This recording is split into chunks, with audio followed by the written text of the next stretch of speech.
Dr. Welner has generously offered to stay another segment, so we'll get to your questions of him, and let's self-regulate and make the questions for Dr. Welner on this topic, this intriguing topic. We'll have time to talk. I want to come back to ISIS, the caliphate, and the slaughters, etc. But first, you were saying on break you're involved in some cases. You can tell us about. Maybe some of our audience is familiar with some of this.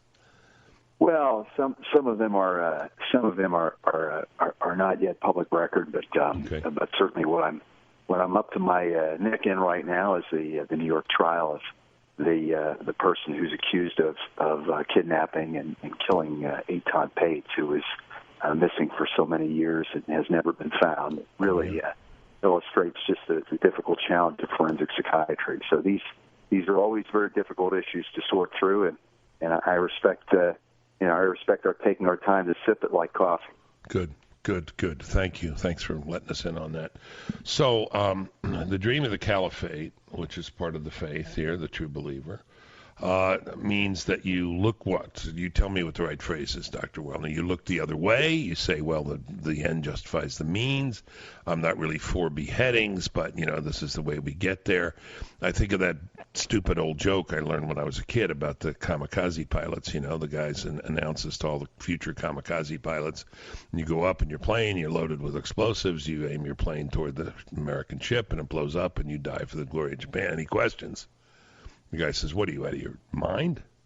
I mean, if someone promises me the caliphate and says, here it is, and we get there, gates of paradise, all you have to do is cut people's heads off, crucify them, rape the women, have total disregard for human life, I'm going to pause, aren't I? Aren't I going to pause and say, wait a minute, that ain't no way to build a caliphate that's worthy?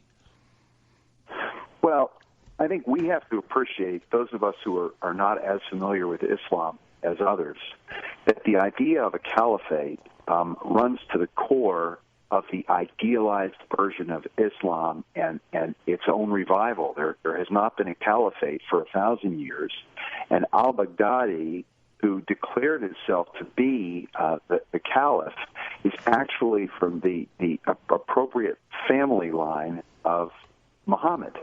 And so there is a certain street credibility that he has had among some in declaring himself to be a caliph and the head of the caliphate. The significance of that is, within Islam, if you fulfill your obligations to the caliphate, and that means go to the caliphate and serve, then you will have fulfilled your obligations to the most pure degree, and otherwise you will die ignorant.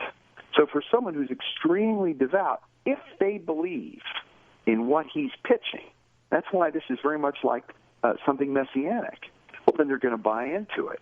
Now, of course, there are those who do not believe in him, and yet at the same time they respect the caliphate and what it means. They just say, he's not the one.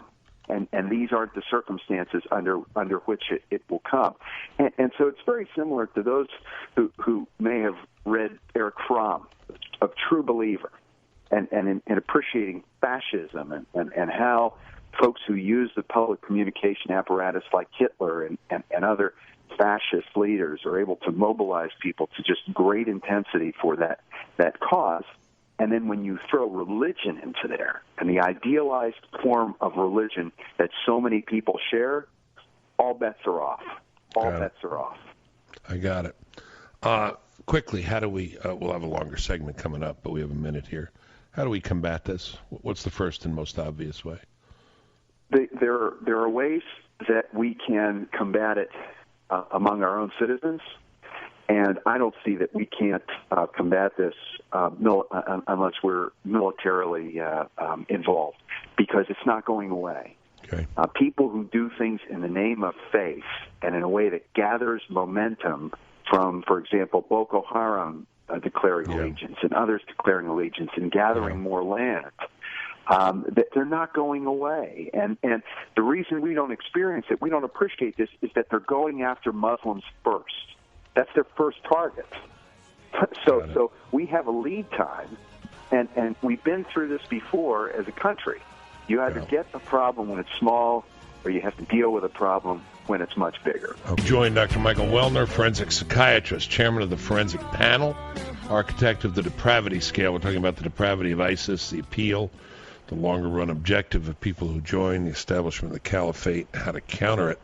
The last comments, Dr. Welner, was we need to use the military. Shouldn't we be in a warmer embrace of General Sisi and King Abdullah and those who want to take it to ISIS in military terms and in terms of their own religion? Well, I think that the President Sisi, El-Sisi, is a very, very important man of his generation, and who is very clear-eyed. And we have the wherewithal to support the coalition of the willing. There is an Iraqi military that cannot fight. There have not been alliances in Syria that can coalesce. The Jordanian military is really just ineffectual. The Egyptian military is extremely powerful.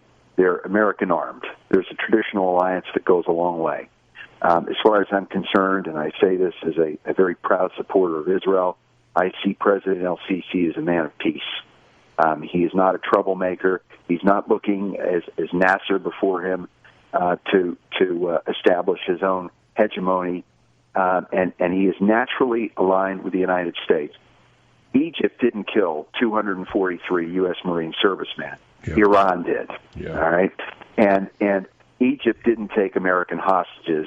Iran did, and Egypt isn't taking over Yemen like Syria and like Lebanon and Iraq. Iran has. So it is astonishing to me that with Egypt so willing and so experienced in having to eradicate its own destabilizing force of Islamism, that the United States is sort of slow on the ball. And fortunately, because El-Sisi is a man of action, he's just going to do it without us, and our president is going to be left once again following from behind. Right.